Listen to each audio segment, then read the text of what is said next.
दोस्तों, मेरा नाम है आकाश और आज हम बात करने वाले हैं आरएसआई के एक इम्पोर्टेंट यूज के बारे में,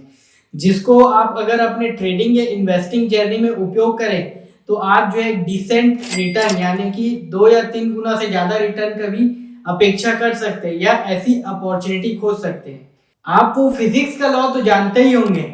जिसमें बताया जाता है कि जब भी कोई ऑब्जेक्ट मूव करता रहता है तो वो मूव करता है तब तक जब तक कोई एक्सटर्नल फोर्स वहां आके अप्लाई नहीं हो जाता है। तो सेम उसी तरीके से प्राइस भी बिहेव करता है। जब प्राइस जो है दौड़ना चालू करता है तो वो रुकता नहीं है जब तक कोई बड़ा चार्ट स्ट्रक्चर ना आ जाए या जब कोई बड़ी रुकावट ना आ जाए तब तक। और इस चीजों को आरएसआई के उपयोग करके अच्छी तरीके से देखा जा सकता है और यहाँ पर पार्टिसिपेट करके बहुत अच्छा रिटर्न बनाया जा सकता है। तो चलिए अब हम इसे चार्ट में जाके देख लेते हैं कि हमें आरएसआई को कैसे उपयोग करना है। तो जैसा कि आप लोग सब देख सकते हैं, यहाँ पर हमने ट्रेडिंग व्यू टर्मिनल को उपयोग कर रहे हैं। तो यहाँ पर हम फंक्शन में जाते हैं और आरएसआई को लेके आते हैं। आरएसआई यानी कि रिलेटिव स्ट्रेंथ इंडेक्स, ये जो है प्राइस के स्ट्रेंथ को बताने का कोशिश करता है, यानी कि आसान भाषा में प्राइस की ताकत को बताने का कोशिश करता है। और यहाँ पर हम जो है आरएसआई का कुछ सेटिंग कर देते हैं। जैसा कि आप लोग देख सकते हैं, यहाँ पर हमने आरएसआई का सेटिंग खोल लिया है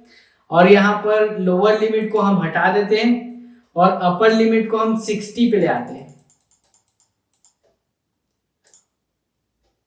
और यहाँ पर हम जो है बैकग्राउंड को कंफर्म कर देते हैं और बैकग्राउंड को जो थोड़ा डार्क कर देते हैं।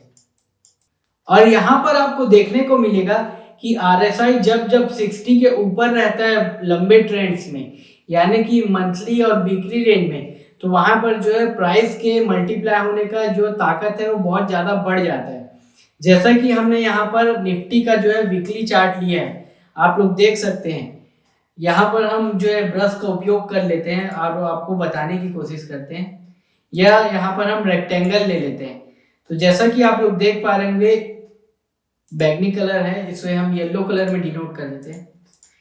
तो जैसा कि आप लोग देख पा रहे होंगे, इस जोन में जब आरएसआई जब चला तो प्राइस यहाँ पर जब स्टार्ट हुआ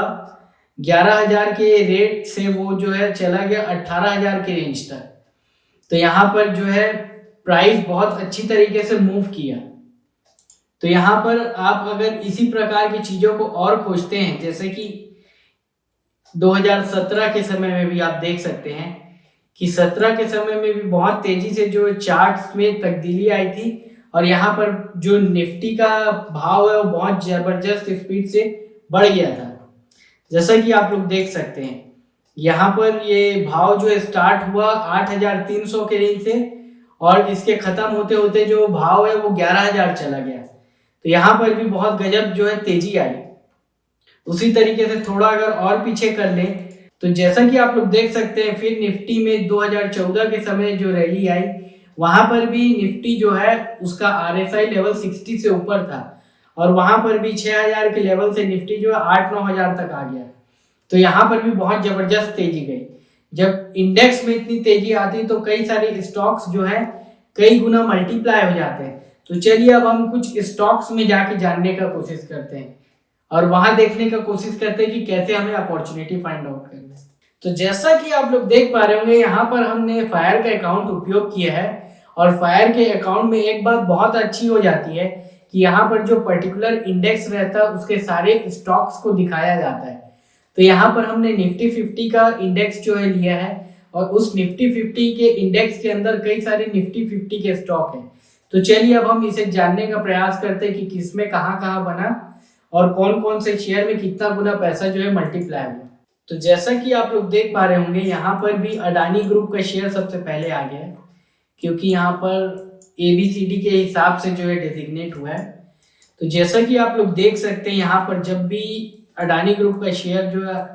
आरएसआई मोमेंटम 60 के ऊपर दिखाया है तब यहाँ पर बहुत जबरदस्त तेजी मिली। एक ये एरिया देख सकते हैं आप, दूसरा यहाँ से देख सकते हैं आप, तीसरा आप रैली यहाँ से देख सकते हैं कुछ छोटे समय के लिए यहाँ, फिर यहाँ से भी देख सकते हैं। तो जब ऐसा आप खोजने की कोशिश करेंगे तो इस दौरान जो है प्राइस बहुत तेजी से ऊपर चढ़ गया। यहाँ पर अगर आप देखें ध्यान से, उसको मैं थोड़ा बड़ा करके दिखा देता हूँ। तो जैसा कि आप अगर ध्यान से देखने की कोशिश करें तो यहाँ पर प्राइस जो है चलना चालू किया 195 रुपीज के आसपास से, और फिर यहाँ से चलते चलते जब वो धीरे धीरे करके नीचे आया तो वहां तक भी जो प्राइस है वो 1400 से 1500 के लेवल आ गया, यानी कि 164 से 1500-1600 का रेट आ गया, यानी कि यहाँ पर कई गुना पैसा जो है मल्टीप्लाई हो गया। और अगर आपको इसको पकड़ना हो तो उसको पकड़ने का भी तरीका बताते हैं कि यहाँ पर जब भी कोई स्टॉक में अगर आपको 60 से ऊपर मोमेंटम दिखे RSI में, तो वहां पर आप जस्ट उसके पास के रेजिस्टेंस को लेके आप एक लाइन ड्रॉ कर लीजिए, जिसको कि कहा जाता है रेजिस्टेंस लाइन। अगर आपको सपोर्ट और रेजिस्टेंस लाइन कैसे ड्रॉ करना है उसके बारे में ज्यादा जानना हो तो आप आई बटन में हमारे वीडियो को जाकर देख सकते हैं। तो यहाँ पर मैंने जैसे बताया कि आप जो है प्रीवियस रेजिस्टेंस को लेके आप जो है एक लाइन खींच दीजिए, जैसे कि ट्रेंड लाइन भी अगर आप बनाएं तो कुछ इस तरीके से देख सकते हैं, जहां पर कि एक बार कुछ यहाँ पर टकराया, फिर दूसरी बार यहाँ टकराया, फिर तीसरी बार वो निकल गया। तो जब भी कभी प्रीवियस हाई को तोड़ता है स्टॉक और उसके बाद ये RSI में मोमेंटम 60 के ऊपर आ जाता है वीकली में, और मंथली में आ जाए तो और भी अच्छा हो जाता है। तो आपको जो है थोड़ा सा स्टॉप लॉस लेके धीरे धीरे यहाँ पर अपने जितने भी अमाउंट आप लगाना चाहते हैं, जैसे कि 100 रुपए अगर आप लगाना चाहते हैं तो 100 रुपए में से 5 रुपए कुछ इधर लगा दीजिए, फिर जैसे जैसे बढ़ता जाए तो अप साइड में एवरेजिंग करते जाइए। धीरे धीरे आप पाएंगे कि और प्रॉफिट के साथ साथ आपका पूरे क्वांटिटी जो है चले आएगी, और जब ऐसे करते हैं तो यहाँ पर जो सक्सेस होने का प्रोबेबिलिटी जो है बढ़ जाता है। तो चलिए अब हम दूसरे स्टॉक के बारे में भी देख लेते हैं। अपोलो हॉस्पिटल देख लेते हैं। तो जैसा कि आप लोग देख पा रहे होंगे यहाँ पर भी RSI जो है 60 के ऊपर गया, जैसा कि आप लोग इस जगह से देख सकते हैं, और कुछ समय के लिए यहाँ पर भी है जो कि 2020 के गिरावट में वापस नीचे आ गया। यहाँ पर आप RSI के अलावा एक और चीज भी देख सकते हैं इस अपोलो हॉस्पिटल के स्टॉक में। अगर आप रेजिस्टेंस लाइन को अच्छी तरीके से कुछ इस तरीके से ड्रॉ कर लेते हैं तो प्राइस जो है बीते 2015 से 2020 तक नहीं चला, यानी कि जैसे कि हमने एक वीडियो में बताया था हमारे पुराने, जब कंसोलिडेशन जो है ज्यादा लंबा हो जाता है, जैसे कि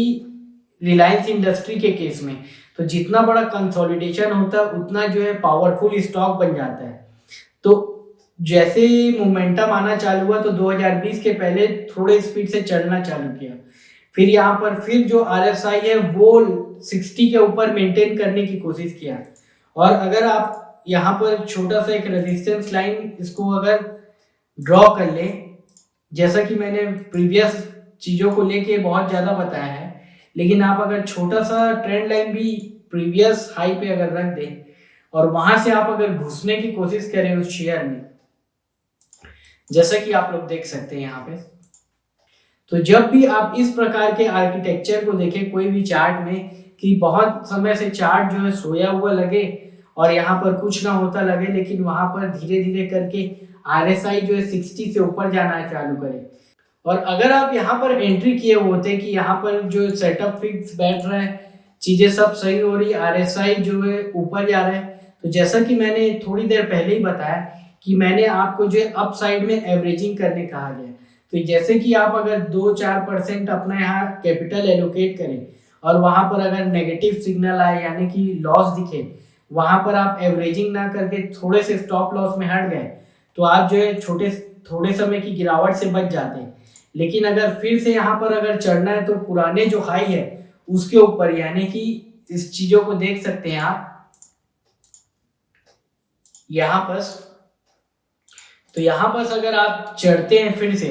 तो आप देख सकते हैं कि RSI जो इतना जबरदस्त मोमेंटम दिखाया और ये जो 1800 का शेयर है वो 5000 तक चला गया, तो यहाँ पर भी 2-3 गुना पैसे बनने का जो अपॉर्चुनिटी मिला।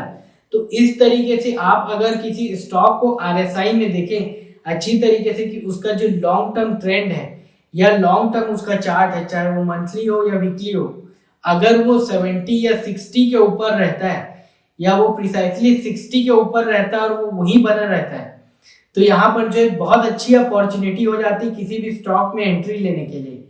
और वहां पर जो है स्टॉप लॉस है हमें धीरे धीरे करके लगाना चाहिए और वहां पर हमें अपर साइड में एवरेजिंग करना चाहिए ताकि हम जो सक्सेस होते जाए तो उसकी प्रोबेबिलिटी को बढ़ाते जाएं और वहां पर हमारा जो बैट है वो बढ़ते जाए और वहां पर सक्सेस की प्रोबेबिलिटी बढ़ जाए। तो आज के लिए बस इतना ही दोस्तों। ऐसी और एक्साइटिंग जानकारी जानने के लिए हमारे चैनल दबंग एनालिस्ट को लाइक, सब्सक्राइब एंड शेयर करें। धन्यवाद।